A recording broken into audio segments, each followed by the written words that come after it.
تو میرا پہلا کیس تھا تو اور فرسٹ ٹائم میں نے کسی کے اندر جنات کی حاضری کروائی تھی، تو تھوڑا سا شوق تھا، تھوڑا سا سرپرائز تھا میرے لیے. تو پھر میں نے اس کا علاج پراپر سٹارٹ کیا، اس سے بات کی کہ آپ اس کے اندر کیوں آئے ہو، کس مقصد سے آئے ہو، آپ کا مقصد کیا ہے. تو اس نے پھر پہلے تو مجھے ڈرانے کی بھرپور کوشش کی، کیونکہ بزرگوں کا فیض تھا، ہاتھ تھا میرے سر پر. تو میں اس کے ذرا سی باتوں میں ڈرا نہیں، بلکہ اس کا مقابلہ کیا، اس سے پڑھائیاں کی، جس سے کافی اسے سخت اس کے اوپر اثرات آئے اور اسے جلن محسوس ہوئی، جس کی وجہ سے وہ ڈر گیا. پھر جب وہ دیکھا کہ یہ میری باتوں میں نہیں آنے والا، نہ یہ ڈرتا ہے، اوپر سے اس کے پاس وظائف ہیں بزرگوں کی، پیچھے اس کے پاس سپورٹ ہے، تو پھر اس نے مجھے بتانا شروع کیا. میں نے اس سے پوچھا کہ آپ کیوں آئے ہو، کیسے آئے ہو اور کیا مقصد ہے آپ کا. تو اس نے مجھے بتانا شروع کیا کہ مجھے پیچھے سے بھیجا گیا ہے اس کو مارنے کے لیے. ان کا فیملی کوئی پرسنل میٹر تھا، جس کی وجہ سے ان کی سگی بھائی کی جو وائف ہے وہ ان کے اوپر بلیک میجک کروا رہی تھی کہ کسی طرح یہ مر جائے. اور جب وہ میرے پاس آیا تھا تو اس نے بتایا تھا کہ میں پچھلی رات یہ بڑی مشکل سے بچی ہے، نہیں تو میں اسے چھت سے نیچے پھینکنے لگا تھا. اور کیس تھا، واقعی ہی سویر کیس تھا، اور اس کے جو عورت تھی اس کے ہسبینڈ نے بچایا تھا. اور یہ دیکھ لیں کہ وہ مرنے کے اینڈنگ پہ تھی، لٹکی ہوئی تھی باقاعدہ. تو اس نے کہا تھا اس کا کام تمام تھا، یہ اللہ کی طرف سے ہی بچ گئی. تو پھر میں نے اس کے پر اور پڑھائیاں کی، تو اس نے جلانا شروع کر دیا کہ مجھے مت مارو، میں نہیں کروں گا. تو پھر میں نے اس سے مزید ڈیٹیل بھیجی، تو اس نے بتایا کہ اس کے جو یہ ابھی سے ان کے اوپر نہیں ہے، ان کے جو ماں باپ ہیں ان کو بھی ہم نے ہی مارا ہے.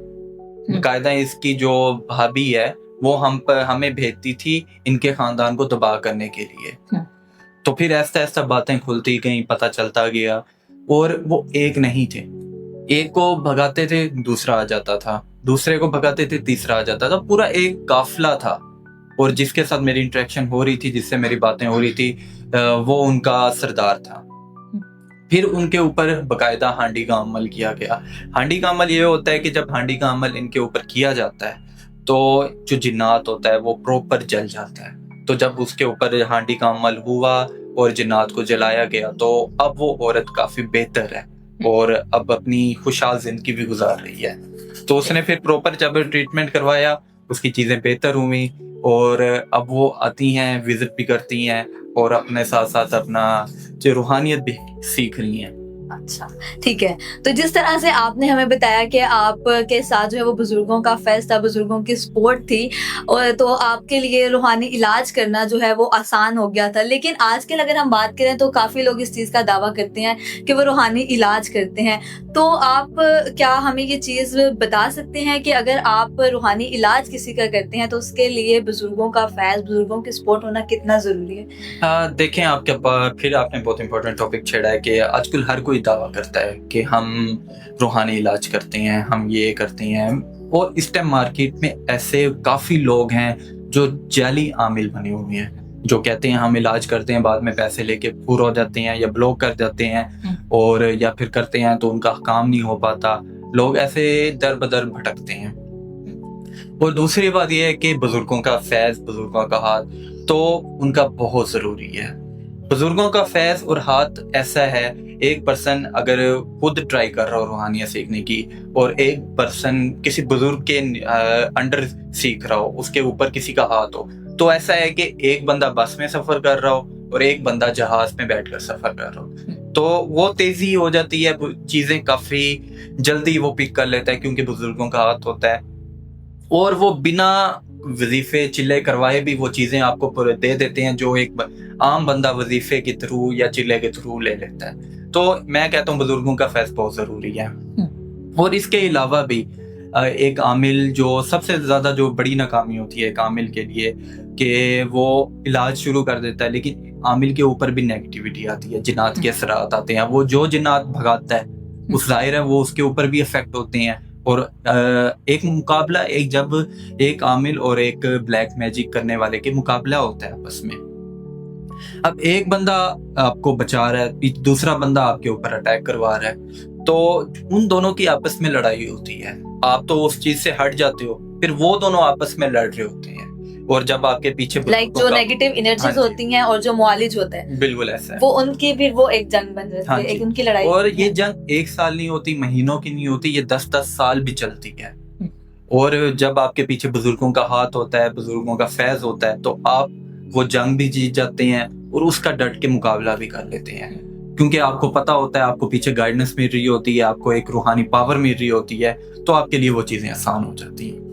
ٹھیک ہے, تو جس طرح سے آپ نے اپنی بات کو کنٹینیو کرتے ہوئے ہمیں یہ چیز بتائی تھی کہ آپ کو روحانیت کا شوق تھا, روحانی, تو آپ کو وہ شوق کس طرح سے تھا کہ آپ لوگوں کا جو ہے, آپ کہیں نہ کہیں جس طرح سے آپ نے بتایا کہ آپ خود بھی اس چیز کا جو ہے وہ افیکٹڈ رہ چکے تھے آپ اس چیز سے, تو آپ کو اسی چیز کو آپ کو لے کر چلتے ہوئے لوگوں کا علاج کرنے کا شوق تھا کہ جس چیز سے آپ افیکٹ ہو رہے ہیں, کوئی اور اگر اس چیز کا شکار ہے تو آپ اس کی مدد کرنا چاہتے تھے, یا کس طرح سے جو ہے وہ آپ کو, یا ان جنرل جو ہے وہ آپ کو روحانیت کا شوق تھا؟ مجھے وظائف کا بہت شوق تھا, روحانیت کا شوق تھا, بزرگوں کو میں بہت مانتا تھا, اور دسویات میں اکثر کرتا تھا. اکثر میں کبھی لانگ جرنی پہ جاتا, سفر ٹریول کرتا, تو اکثر میں خود وظیفے پڑھتا رہتا, اور آج بھی یہ میرے اندر عادت ہے. میں کہیں ٹریول کر رہا ہوں یا کہیں اکیلا بیٹھا ہوں یا کوئی کام کر رہا ہوں, تو اندر ہی اندر میری پڑھائیاں چل رہی ہوتی ہیں. تو اس چیز کی اٹریکشن مجھے شروع سے تھی, پسند تھی. اپنے بزرگوں کے واقعات سنے, اپنے جو پیچھے میرے روحانی بزرگ گزرے گئے, ان کے واقعات سنتے گئے, اپنے نانا پردادا, ان کے دادا, ان کے پردادا. تو اس طرح حضرت علی سے جا کے ہماری یہ جو ٹچ ہوتی ہے سلسلہ ہمارا, تو اس طرح کے واقعات کافی سنتا تھا میں اپنے والدہ سے اور اپنے والد سے, اور پھر اپنی دادی سے, نانی سے. تو اس چیز کا مجھے شروع سے بہت زیادہ انٹرسٹ تھا. تو ان چیزوں کو کافی, یعنی کہ انٹرسٹ تو شروع سے رہا, بس وہ کہتے ہیں نا کہ آپ کو ایک راہ دکھانے والا ملنا چاہیے. تو میرے ساتھ بھی یہی سین ہوا کہ مجھے ایک استاد ملا, مرشد ملا, جس نے مجھے پراپر گائیڈ کیا اور مجھے سکھایا, مجھے روحانیت کی سیڑھی چڑھائی, اور ان کے فیض سے, ان کی دعاؤں سے, ان کی محنت سے آج میں یہاں ہوں. تو آپ کو کیا لگتا ہے کہ اس سفر میں روحانی استاد, ایک مرشد کی کتنی ضرورت ہے, کیا اس کا ہونا کتنا ضروری ہے آپ کی لائف میں؟ مرشد کے بغیر کچھ پاسبل نہیں ہے. اگر آپ کہیں نا کہ آپ کے اوپر مرشد کا ہاتھ نہیں ہے تو آپ کچھ کر لیں گے, آپ خود سے روحانیت حاصل کر لیں گے, تو امپاسبل ہے. کیونکہ مرشد کے ہی دم پر آپ روحانیت حاصل کرتے ہو اور اپنا روحانی سفر چلتے ہو. تو باقاعدہ آپ کے اوپر میں کہتا ہوں مرشد کا ہاتھ ہونا بہت ضروری ہے, ان کی گائیڈنس بہت ضروری ہے, کیونکہ وہیں آپ کو سکھاتے ہیں الف سے جو شروع ہوتا ہے ان کا سفر, اور آگے بے پہ. تو روحانیتی سفر بھی ایسا ہے کیونکہ ایک ایک چیز وہ بزرگ آپ کو بریکیاں بتاتے ہیں, آپ کو پوری گائیڈنس دیتے ہیں, اور اس کے افیکٹس بتاتے ہیں کہ یہ چیز کرنی چاہیے, یہ چیز نہیں کرنی چاہیے. تو اگر آپ ان چیزوں کو فالو ہی کرتے رہتے ہیں تو وہ آپ کو بہت زبردست, بہت جلدی اس مقام پر لے جاتے ہیں جو عام بندہ آتے آتے کئی سالوں لگ جاتے ہیں. تو میرا یہی کہنا ہے کہ بزرگوں کا ہاتھ اور فیض ہونا بہت ضروری ہے, ان کے بغیر کوئی چیز پاسبل نہیں. ہم کہہ سکتے ہیں کہ وہ آپ کو ایک جو مشقت ہوتی ہے, ایک محنت جو ہوتی ہے چیلوں کی, وہ اس سے آپ کو جو ہے وہ بچا لیتے ہیں. بالکل ایسا. ٹھیک ہے, تو ساتھ ہی میں ہم نے جس طرح سے ان کا انٹروڈکشن کروایا, تو ایسٹرولوجر ہیں, اسپرچول ہیلر ہیں, اس کے ساتھ ساتھ جو ہے وہ معاذ جو ہے وہ ٹیرٹ کارڈ ریڈر بھی ہیں. تو چیک کرتے ہیں کہ کچھ سوال کرتے ہیں کہ ٹیرٹ کارڈ ریڈنگ سے یہ جو ہے وہ انرجی کا کس طرح سے پتہ کرتے ہیں, اور ان کو کس طرح سے آئیڈیا ہوتا ہے لوگوں کی انرجیز کا ٹیرٹ کارڈ کو یوز کرتے ہوئے. اور ساتھ ہی ہم ان سے آج کچھ کوشچن بھی کریں گے جو کہ یہ ہمیں ٹیرٹ کارڈ سے جو ہے وہ چیک کر کے بتائیں گے. تو معاذ آپ بتائیے کہ آپ کو کس طرح سے جو ہے وہ ٹیرٹ کارڈ سے لوگوں کی انرجی کا پتہ چلتا ہے, کس طرح سے آپ بتاتے ہیں؟ بیسیکلی دیکھا جائے یہ پوری یونیورس جو ہے, پوری اس ٹائم کائنات ہے, وہ انرجی بیسڈ ہوتی ہے. تو ہر کسی کی انرجی ہوتی ہے, پازیٹیو ہوتی ہے, نیگیٹیو ہوتی ہے. تو جو ٹیرو کارڈ ہوتے ہیں وہ بیسیکلی آپ کی انرجی ریڈ کرتے ہیں, وہ بتاتے ہیں آپ کی اس ٹائم کرنٹ انرجی کیا چل رہی ہے اور اس کو کس طرح بہتر کیا جاتا ہے. وہ آپ کو ایک قسم کی گائیڈ لائنس دیتے ہیں, وہ آپ کو آپ کی جو کرنٹ افیئر ہیں ان کے بارے میں بتاتے ہیں, اور پھر اس کا سلوشن بتاتے ہیں کہ اگر آپ اس چیز کو ایسے کر لیں تو آپ کا فیوچر بیٹر ہو سکتا ہے, اور آپ کا پاسٹ ایسے گزرا ہے, پریزنٹ اس طرح جا رہا ہے, اور آپ پریزنٹ کی یہ چیز, یہ غلطی, یہ چیزیں سدھار لیں تو اپنا فیوچر آپ بہتر کر سکتے ہیں. تو اس طرح ہر بندے کی کوئی انرجی ہوتی ہے کہ اس کی پازیٹیو چل رہی ہے یا نیگیٹو چل رہی ہے. تو وہ جب کوئی سوال کرتا ہے ہم سے یا اپنے بارے میں بولتا ہے تو اس کی انرجی ہمیں بتاتی ہے کہ وہ اس کے اندر اس ٹائم یہ چیز چل رہا ہے. تو وہ ٹیرو جو ہوتے ہیں وہ بیسکلی کیپچر کر لیتے ہیں اس کی انرجی. اب ٹیرو کے پیچھے بھی ایک مخلوق ہوتی ہے جو انرجیز بتا رہی ہوتی ہے, جو کہ میں نے آپ کو بتایا کہ یہ بزرگوں کا فیض ہوتا ہے. تو ان کے بدولت ہی ہمیں یہ چیز ملی اور انہوں نے ہمیں پراپر گائیڈنس دی ٹیرو کے بارے میں. تو اس کے بدولت ہی ہم کسی کے بارے میں پتہ کر لیتے ہیں, کسی کے بارے میں ہمیں پتہ چل جاتا ہے کہ اس کی نیگیٹو انرجی چل رہی ہے, پریزنٹ چل رہی ہے, کیا سوچ رہا ہے اور کیا وہ کرنا چاہ رہا ہے. تو اس طرح ہمیں ٹیرو کے ذریعے پتہ چل جاتا ہے. ٹھیک ہے, تو اگر ہم آپ سے پوچھیں کہ آپ اگر ہمیں کچھ کرنٹ افیئرس کی اگر ہم بات کریں تو آپ کچھ سرکمسٹانسز جو آج کل پاکستان کے چل رہے ہیں اس سے ریلیٹڈ اگر ہم آپ جو ہے وہ ٹیرٹ کارڈ سے چیک کر کے بتائیں, ان کی انرجی چیک کر کے بتائیں تو.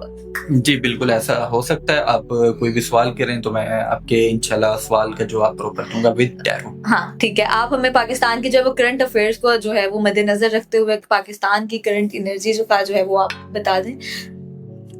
تو بالکل میں آپ کو اس ٹائم پاکستان کی کرنٹ انرجی بتاتا ہوں ود ٹیرو.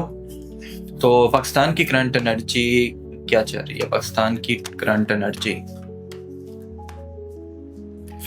تو محنت مشقت کر رہا ہے چیزوں کو نکلنے کی اپنی, یعنی کہ پاکستان فل اسٹرگل کر رہا ہے, ایک بیٹر پوزیشن حاصل کرنے کی کوشش کر رہا ہے, اور کئی معاملات میں اس کے عالمی سطح پر چیٹنگیں بھی ہو رہی ہیں اس کے ساتھ.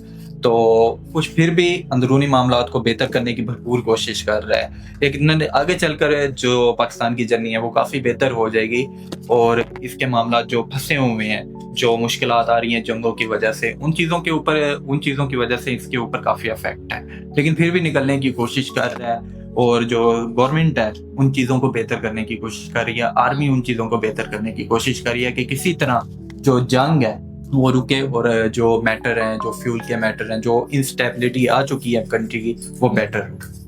ٹھیک ہے, تو جس طرح سے آپ نے جنگوں کی بات کی, تو آپ کو کیا لگتا ہے کہ آپ ہمیں ٹیرو کارڈ سے جو ہے وہ یہ چیز چیک کر کے بتا سکتے ہیں کہ جنگیں جو ہیں وہ کیا رک سکتی ہیں, کیا جنگیں رکیں گی, اور کب تک جو ہے وہ چانسز ہیں کہ جنگیں جو ہیں یہ ایک اپنے اینڈ تک پہنچیں گی؟ جی بالکل, میں آپ کو ٹیرو کی انرجی سے بتاتا ہوں کہ جو ایران, اسرائیل اور امریکہ کی جنگ ہے, کیا وہ رکنے کے چانسز ہیں؟